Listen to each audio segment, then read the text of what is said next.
নাজমুল হাসান শান্তর নেতৃত্ব নিয়ে নানা আলোচনা সমালোচনার পর তিনি স্বেচ্ছায় সরে দাঁড়িয়েছেন টি-20 দলের অধিনায়ক থেকে।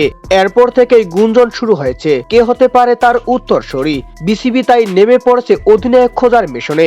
এই তালিকায় অনেক নাম থাকলেও সবচেয়ে জোরালো দাবি জানাচ্ছেন একজনই ক্রিকেটার, নাম লিটন দাস।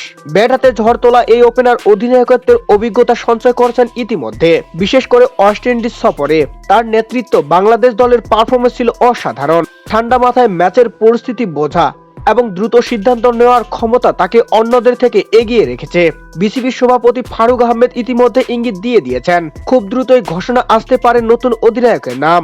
তিনি আরও জানিয়েছেন, আমরা কিছু খেলোয়াড়ের নাম নিয়ে ভাবছি যারা ইতিমধ্যে নেতৃত্ব দিয়েছেন। তাদের মধ্য থেকেই একজনকে দায়িত্ব দেওয়া হবে। সাকিব আল হাসানের নেতৃত্ব ছেড়ে দেওয়ার পর শান্তর হাতে যায় দলের দায়িত্ব, কিন্তু তার বিদায়ের পর নতুন করে পরিকল্পনা সাজাতে হয়েছে বিসিবিকে।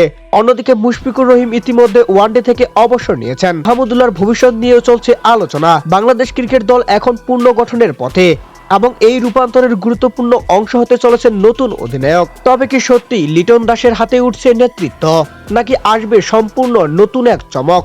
ক্রিকেট প্রেমীরা এখন অপেক্ষায় সেই ঘোষণার, যা হয়তো বদলে দিতে পারে বাংলাদেশ টি-20 ক্রিকেটের ভবিষ্যৎ।